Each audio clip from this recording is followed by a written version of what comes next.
Hi guys, কি খবৰ? আপোনালোক ভালে আছে? মই ভালে আছোঁ। আজি আকৌ এটা আপোনালোকৰ ওচৰলৈ মই ধুনীয়া পইণ্ট লৈ আহিছোঁ।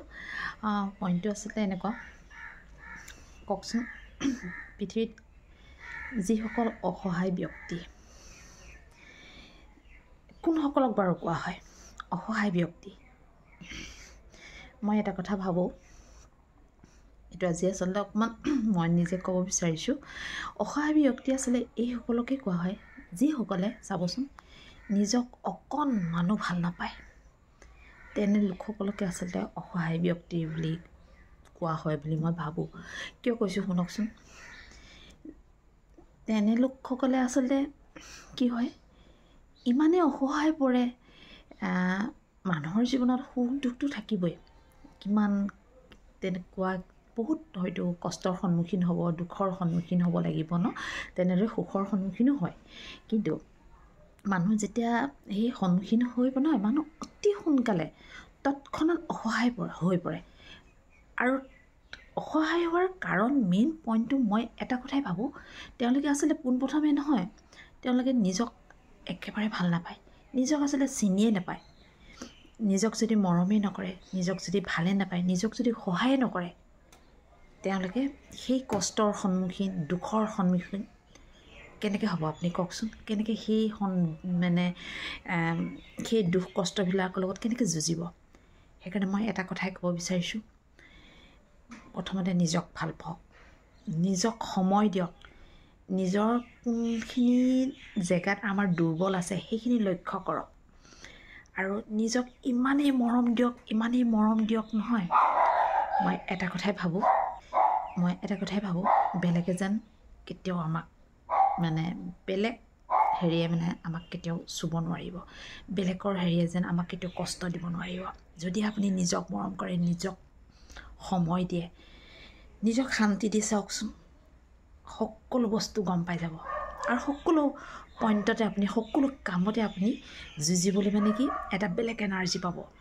সেই শক্তিটো, সেই এনাৰ্জিটো আচলতে সকলো প্ৰতিজন ব্যক্তিৰে গাত থাকে। কিন্তু আমি কিছুমান ক্ষেত্ৰত কি হয়, আমি নিজক একদম মৰম নকৰোঁ, চাবচোন, আৰু নিজক সময় একেবাৰে নিদিওঁ। চাবচোন, এটা কথা চাব দেই, আপুনি কিবা এটা বস্তু লোকক যেনিবা আপুনি কিবা এটা বস্তু আপুনি বহুত ভাল পায়, বা কোনোবা এজন ব্যক্তিক বহুত ভাল পায়, কিন্তু আপুনি নিজক অকণমানো কেয়াৰ নলয়, নিজক আপুনি নাচায়, কিন্তু আপুনি সেইজন ব্যক্তিক বা তেনে কোনো এজনক আপুনি বহুত ভাল পায়, বহুত হেৰি দিব বিচাৰে। কিন্তু এটা কথা মনত ৰাখিব, প্ৰথমতে মই ভাবোঁ, মোৰ মতে, প্ৰথম নিজক ভাল পাই ল'ব লাগে, জানে নাই? তাৰপিছতহে আচলতে আপুনি সেই বেলেগজনক ভাল পাব পাৰে। এটা কথা মনত ৰাখিব, যোনে নিজক প্ৰথম নাচাই আগবাঢ়ি যায় নহয়, সি বহুত বেয়াকৈ ঠেকেচা খাই পৰে, উজুতি খাই পৰে। চাবচোন, হয় নহয় কথাষাৰ?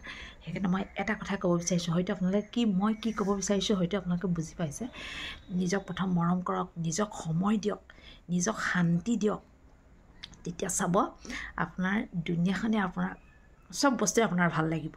আপুনি আৰু নিজক লোকক সহায় কৰিবলৈ কাৰণে আপুনি আগবাঢ়ি যাব পাৰিব, লোকক মৰম কৰিবলৈ আগবাঢ়ি যাব পাৰিব। সেইকাৰণে এটা কথাই ক'ব বিচাৰিছোঁ, আমি প্ৰথম নিজক প্ৰায়ৰিটি দিয়াৰ পিছতহে আমি বেলেগক দিব লাগে। এই কথাষাৰ একদম মনত ৰাখি থওক। আৰু তেনে ব্যক্তি আমাৰ পৃথিৱীত বহুত আছে, আমি নিজক নিজক নাচায়, কিন্তু লোকক চাবলৈ আগবাঢ়ি যায়। কিন্তু মই ভাবোঁ সেইটো একেবাৰে ৰং।